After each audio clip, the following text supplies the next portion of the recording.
Hello, I'm Susan Regan, host of Connecticut Valley Views, and my guest today is Christine Rebstock. She is a transsexual woman who is the executive director of LGBTS United, and that stands for lesbian, gay, bisexual, trans, and sexual. Now, for those of you viewers out there who are unfamiliar with these terms, I'm going to read something to you. A trans woman, which is short for transgender woman, is a woman who was assigned male at birth. Trans women have a female gender identity and may experience gender dysphoria, distress brought on by the discrepancy between a person's gender identity and their sex assigned at birth. Gender dysphoria may be treated with gender-affirming care. Now, Christine, please take us through your difficult times when you, I believe it started noticing, feeling differently than what your assigned gender was at birth in your teen years, and then to your final coming out at age 52. Well, thanks for having me, Susan. Well, yes, 12, 13 years old, I knew I was different. Oh, we didn't have internet then. We didn't have cable TV. I believe it was the Phil Donahue show would have what I think female impersonators, they call them. The people born male, they were. Sure. I'm like, wow, that really is, that's me. But this was the late 70s, early 80s. I didn't know what to do about it. Mm-hmm. I used to, wear old clothing around the house, I think my mom's, and tried to wear her shoes until I got too big. And of course, I went to college. I was on the national championship bowling team in 1986 at Erie Community College. I went on to cover major league and minor league sports with various newspapers here in Connecticut. And I competed in major league sporting events as a bowler later on in time. So, man, how can I be my true self? I was scared to death. Retrospect, I wish I did come out maybe in my 20s, early 20s or something. And I lived with something inside me. And as I got older, Susan, I was hoping to die before this would hit the fan, but it didn't. And well, 5 years ago, in the spring of 2019, Christine, who was locked away, broke the latches and wanted out. And telling my spouse didn't go so well. That was about this time of year, and it was a very trying period. And I did attempt suicide in June of 2019, and that's my greatest failure, is I'm here to live and I found a relationship with God. So I'm doing much better today. So you can be yourself. You can actually Yeah. be yourself. And I think that's what we're aiming for in this interview. And remember, too, one thing, I think the misconception is that we're seeing you could change your sex. You can't change your biological sex. Well, legally you can, but until the day a trans man who has bottom surgery can impregnate another woman, or someone in my boat could give birth, I think we could put that to rest. Living with gender identity disorder is living with your disorder is presenting as your true self. So you're living as the opposite sex, but you cannot change your biological sex there. And that's a message I think the kids are being told wrong. Yes, of course. All right. The last time we actually saw you in person was at the Moms for Liberty event at the Avon Senior Center in October of 23, and we're going to show a clip from that event. On Saturday, October 21st, 2023, Connecticut Valley Views attended a Moms for Liberty forum being held at the Avon, Connecticut Senior Center. What greeted host Susan Regan and executive producer and photographer Bill Regan was a throng of protesters who called the forum attendees terrorists and fascists. The word terrorist is defined as a person who uses unlawful violence and intimidation, especially against civilians in the pursuit of political aims. A significant police presence was evident on the premises. Inside the well-attended senior center, Manju Gerber, president of Moms for Liberty of Hartford County, led the forum. MFL is a group of parents seeking to realign the education system to support their values. The crowd was quite animous and very vocal. Their message was accusing you and other people who were attending the event inside the building, and they were accusing those people of wanting to burn books, which was not really the case. Could you give us a little bit more explanation about the burning books and their vocal verbiage? I mean, it almost got to a physical thing outside, people pushing and shoving and so forth. Just give us a little more description of what happened that day. That day was unbelievable. Well, burning books is fake news. Banning books is fake news. That day or any other parental rights event I've been to, there was zero mention of books to be banned. We're just saying we want books to be age appropriate for our school-age children. And as the executive director of media and communications for LGBTS United, I'll say that our organization stands with parents and parental rights groups. We oppose diversity, equity, inclusion curriculums in government public schools, as well as we oppose the sexualization and use of puberty blockers and surgeries for minor age children. And we object to any gender transition for minor age children that emanates from outside the household and done without parental knowledge and consent. And books like Gender Queer, which I had read at the Connecticut State Board of Ed meeting in November, is sexually explicit and is not appropriate for school-age children in their libraries. Mm-hmm.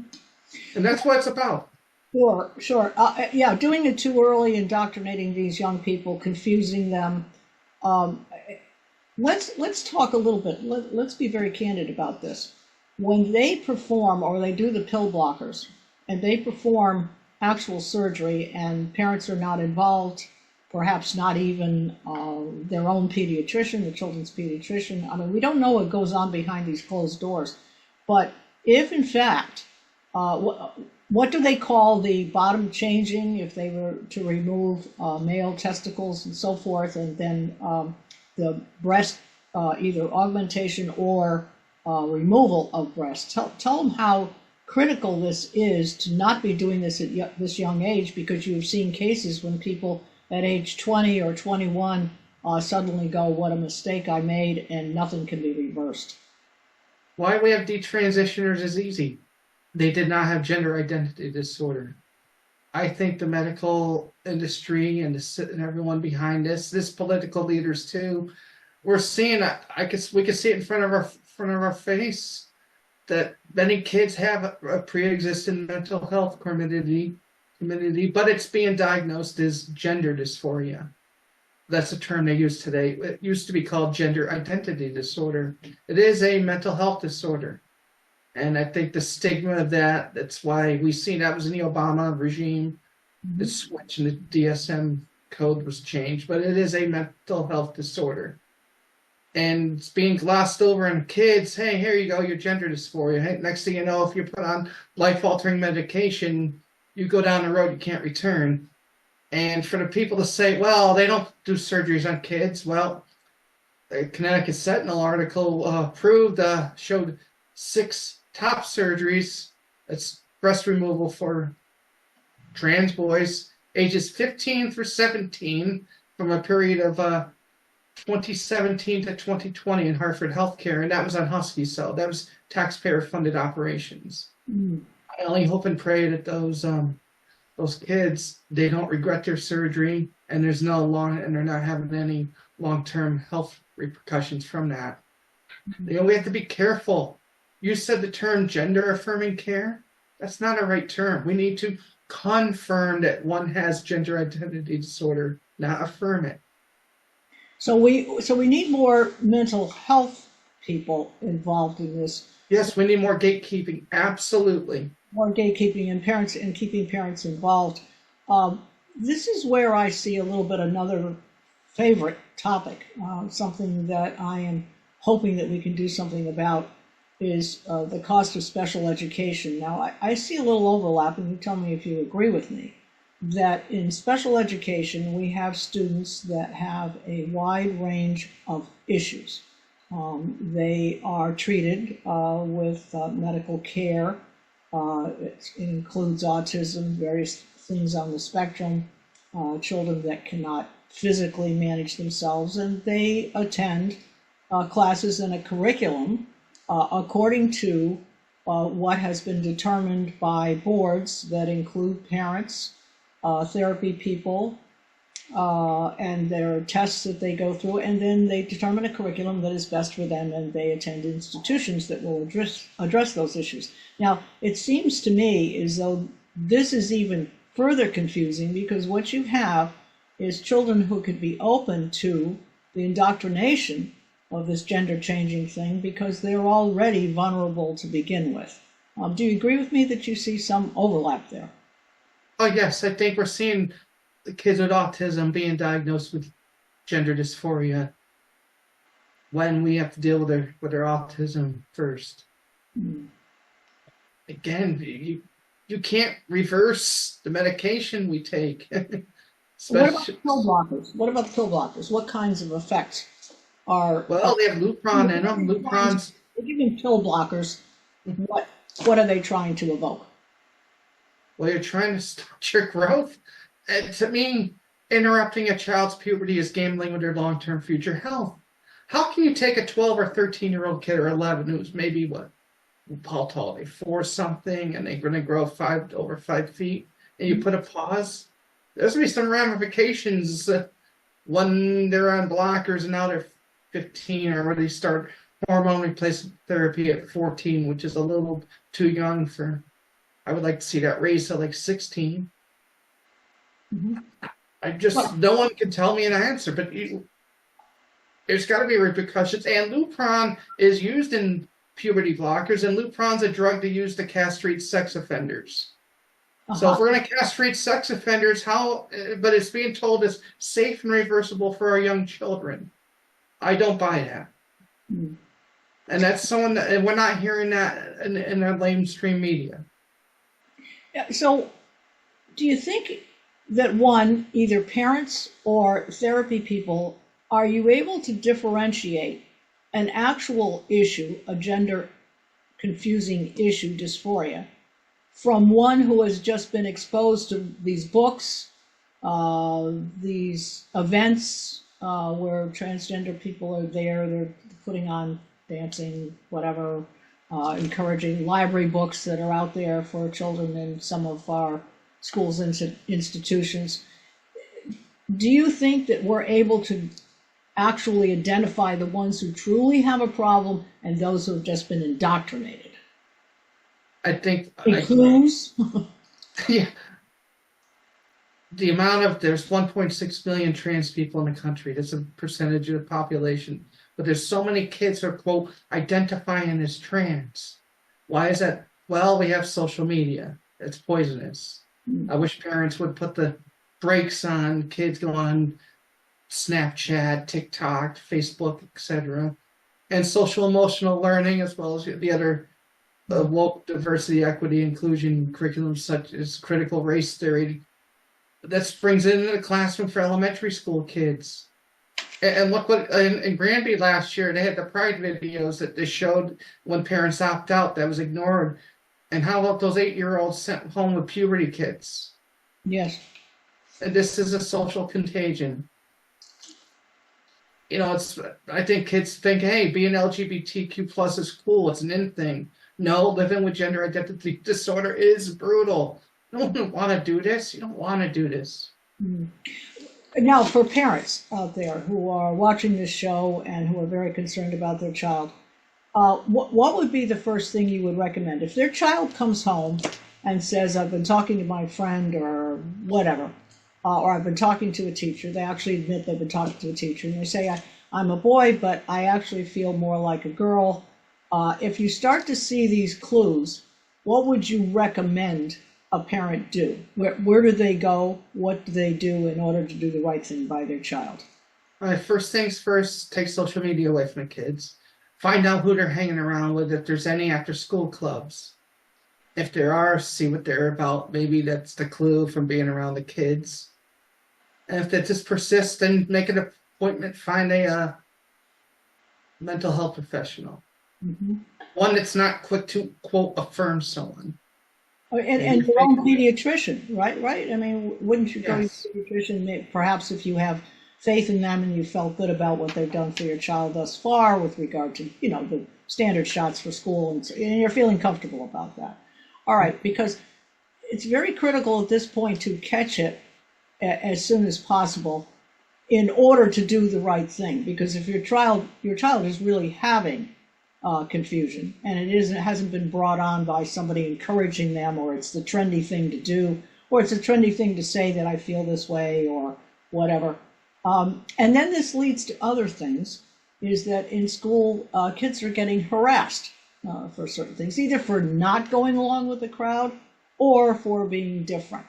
And I know that you expressed the fact that you were feeling different and you weren't quite sure what to do about it, and was anybody going to understand you? That was a tumultuous time for you to try and decide when to come out, and I'm sure that in the 70s, you said, that was not only confusing to you, but embarrassing or whatever, correct?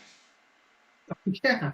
Hey, at first I'll say this, I get accused of, quote, hating trans kids. I don't. I want to see them be themselves, but we need to get them proper mental health therapy.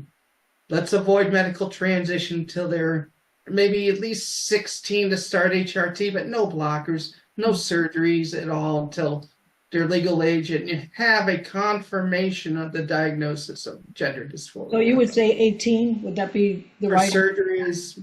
We had a group meeting at LGBTS United. We're like, we're okay maybe with HRT at 16. The current standard's 14. 14's too young.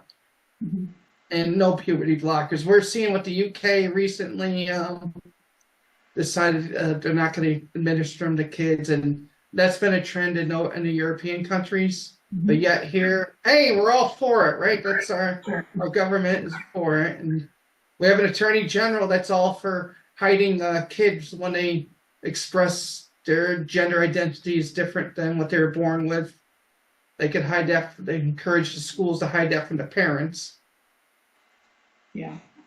All right. Now, next June. June's coming up, and that's June Pride Month. I guess they're going to have a lot of events. And you refer to the sponsors of these venues as the Rainbow Mafia. That was your proprietary, term for them. Is that right? The Rainbow Mafia, yes. LGBTQ plus, IA, whatever letters and numbers they're up to today. Well, just saw a story in Connecticut Sentinel last night that Mansfield Pride is going to, on June 7th, have an event at downtown stores. But they're going to have a drag queen story hour for kids at, 7 o'clock at night. And this is a state-funded grant that's being paid for this event. So we, the people, are paying for kids to be indoctrinated. I don't hate drag queens. Trust me, I've been to drag shows. They're for adults. Pride festivals are for adults. Parents, leave the kids home. Yeah. That's all. And to LGBTS United, we feel that only government flags, signs, murals should be displayed on government property or government-funded property, which includes that Pride color sidewalk in Main Street in Middletown should be paved over, as well as the BLM mural on Trinity Street next to the Kremlin on Capitol Avenue in Hartford, or a sign at Duncan Ballpark. That's a taxpayer-funded park, or the BLM sign at Southern Connecticut State University. How about one flag, the American flag? All right, let's shift a little bit here. Give us a brief overview of a woman's sports bill, some efforts that you've made towards establishing that. When I looked into, we've heard about what was going on in high school sports, I looked into the rules. And my sport, I'm a bowler. The United States Bowling Congress has testosterone suppression rules I have to follow, with a letter from my provider to the headquarters, which is in Texas, and I have to send a video of my performance. Yes, I did bowl 3 women's events in the fall of 2021. That was it, because someone named Leah Thomas came on the scene. And that opened my eyes. I'm like, yes, okay. It was like message from, God, okay, we can't do this. It's not my place as a trans woman to be an elite women's sports. So let's, even though it's in the rules, but it's not ethically for me. So let's take steps. Let's try to change this. So, all right, I got fed up. Last year, I decided to do something. So I wrote a letter to the USBC, and their response was, sorry, we cannot do that, Christine. Because of you, we follow the United States Olympic and Paralympic Committee on Transgender Women and Women's Sports rules. And it would violate our own gender identity inclusion.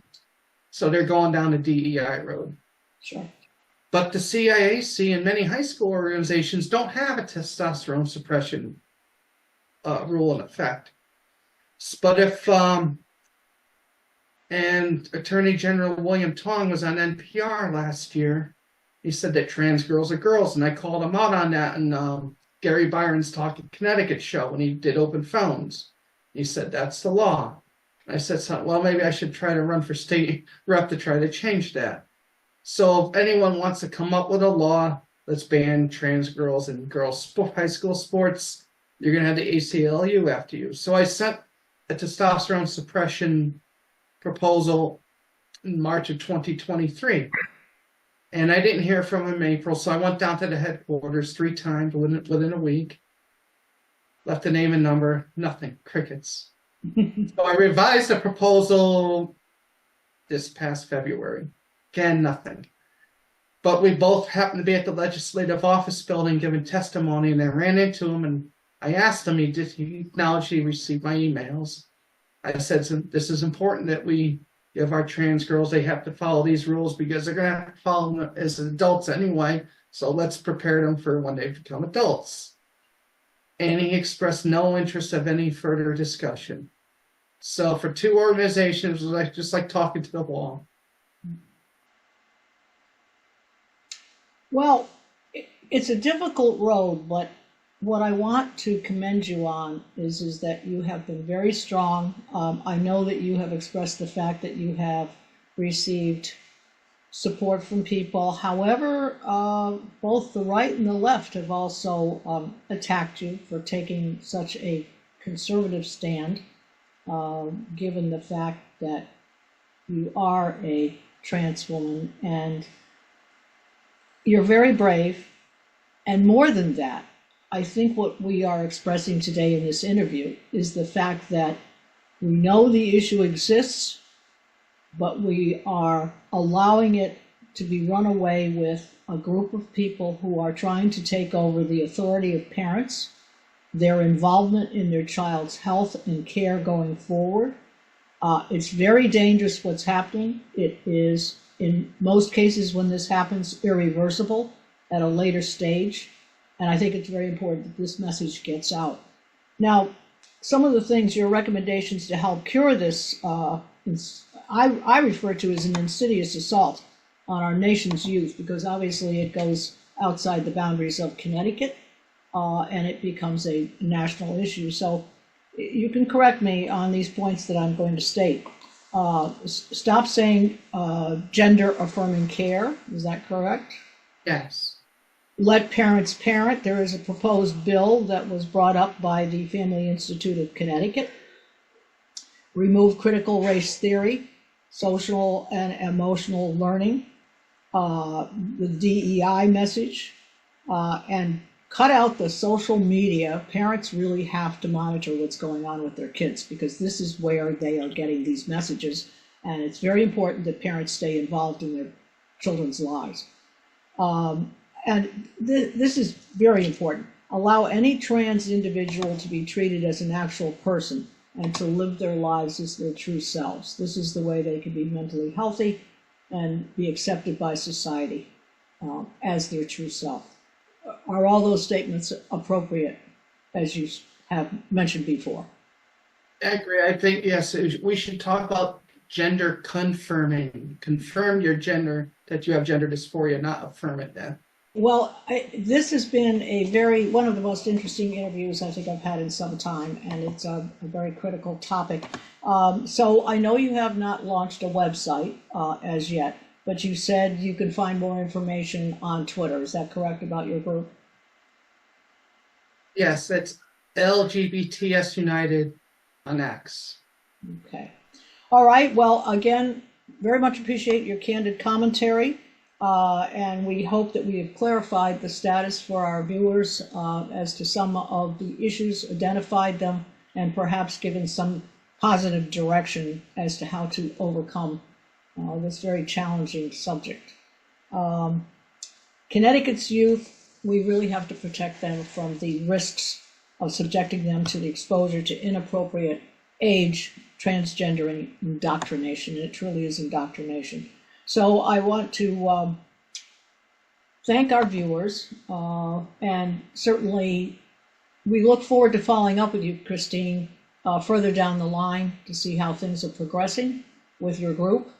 And we want to tell our viewers to please see this segment and all of our programs on ctvalleyviews.com. This is Susan Regan. Thank you for joining us today.